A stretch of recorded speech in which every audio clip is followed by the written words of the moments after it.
or so months ago, we watched a documentary on the Petronas Towers, and it was pretty cool because basically it's two towers right next to each other that were considered at that time to be the tallest towers built.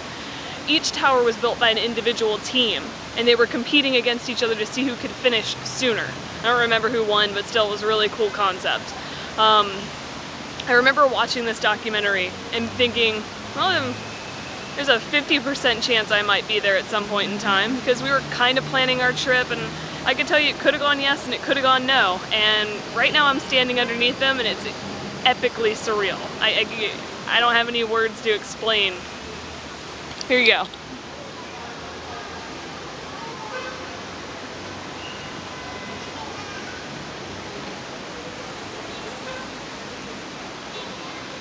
They just loom over the city and are amazing.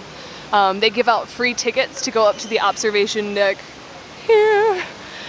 So someday this week we are going to go up there, and it's going to be really crazy to be in something that you watched a documentary about 6 months ago and never thought you'd really be there. Awesome. So we're in the basement of the Petronas Towers, waiting to get a ticket. It's like 8:15 or something in the morning. You have to get up all early and get a ticket and to go up onto the observation deck.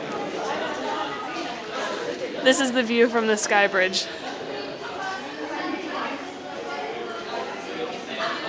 The Petronas Towers outside. And here's the other side. A couple more big ass buildings over here. Yes. First we gotta see Santa though. I can't believe I'm standing in this structure right now. I'm excited. It's awesome. We're kind of at a metropolis of stuff right now that I just wanted to talk about. Right here you've got gigantic buildings which are everywhere. I mean, they're just huge. In the further distance right here, this is the Menara. When we went up into the observation deck in Alor Setar, this is basically the exact same thing that it was built off of. The one in Alor Setar is much smaller, so that one's a lot bigger. I don't know if you're going to be right there. That is the Petronas Towers, which just loom over everything. Anytime you don't have a gigantic building standing in front of you, you can see it. And then along this little track right here is where the LRT runs through. And then the rest of it's kind of like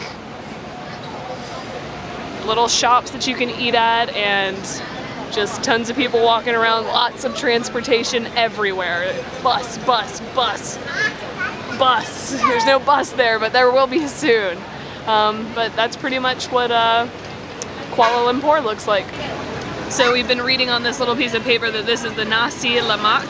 Nasi means rice, lemak, I don't know what that means. Coconut. What? I think it's coconut. Coconut. All right, well, we think it means coconut lemak. I'd be wrong. On the table, there are the nasi lemak. Eric's gonna open one and see what we get. They're rather cheap, which is interesting. I think it's just because it's a small portion. They're 1 ringgit and 20 cents. So you got a fried egg on top of some rice. And what is under the fried egg?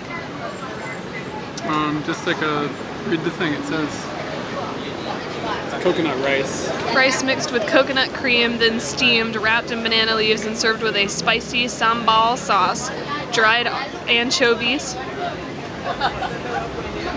and a boiled egg. And we ordered this previously at another place. It came out looking a lot different than this, but let's see how it goes. Okay. There's the sauce good?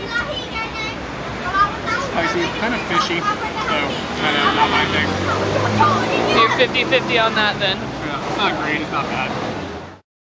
So we're mailing some things home. We've got some hard drive space that needs to be figured out. And we decided we were gonna mail some other things home as well. Let me get them out of the bag. First, we've got this. I don't know what the fuck this is, but I'm gonna enjoy the fact that my mom might eat this.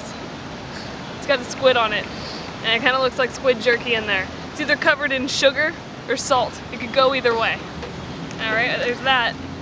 And after she's done looking at how much she doesn't want to eat that, she's gonna notice this peanut brittle. And she's gonna be very happy. So, I don't know much about this peanut brittle, but that's just guava. I don't know. And I got for myself this fruit tube. Fruit tube. So we're in this really modern mosque in Kuala Lumpur, and I've got this this druid with me. Katie has got this awesome gown on because her arms and so forth. And Hold on. This is, I can't even show you. My arm is uncovered from here down and my neck up. Those are the only things that were exposed. and it's perverse. Bye-bye. So they've. I get this hip happening. I don't know. The lady put it on me. It was kind of nice. But the mosque looks really cool, and it is really modern looking compared to some of the other ones that we've seen. And we're allowed to come in, which is something that I don't know if we're allowed to come in most mosques. Like it's weird. They're not as welcoming as Buddhist temples or anything, or Watts or whatever. So. Wow, it's weird. Seeing the girls that are wearing so much less than me and then being like, wow, this is necessary. It's just because your arms. Yeah.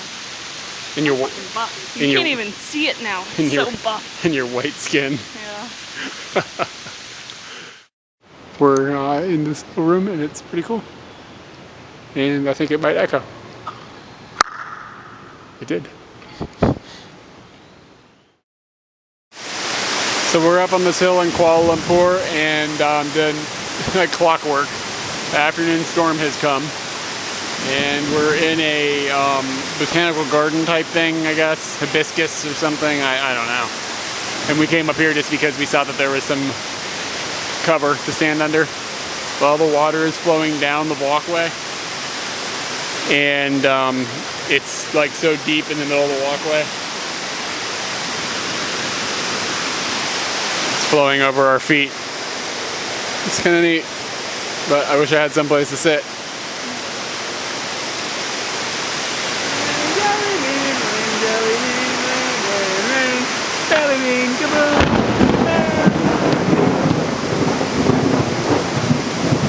Alright, so I've been taking videos of the lightning, and right when I turn it off, seriously, not a lie, like a minute ago, lightning just struck like 10 feet from us right over there.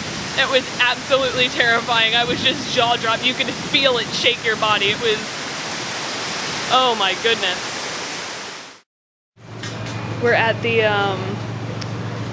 zoo at the Menara for Kuala Lumpur, and this is one of the exhibits. You might not want to frighten him. We've come to the Batu Caves on a bus, which was exciting because I didn't think we were going to get to ride in a bus here in Kuala Lumpur.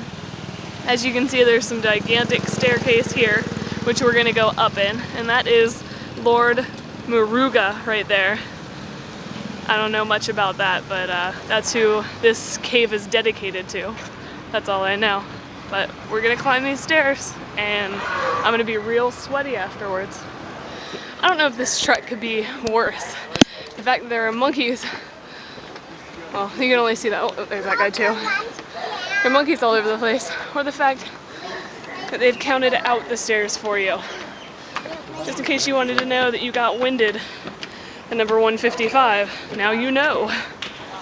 Yes, there are more stairs.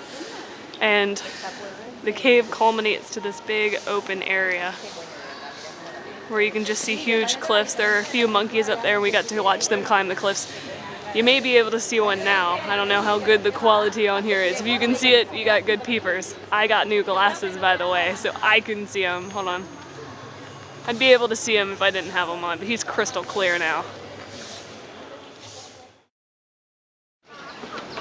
Something just isn't really right about that.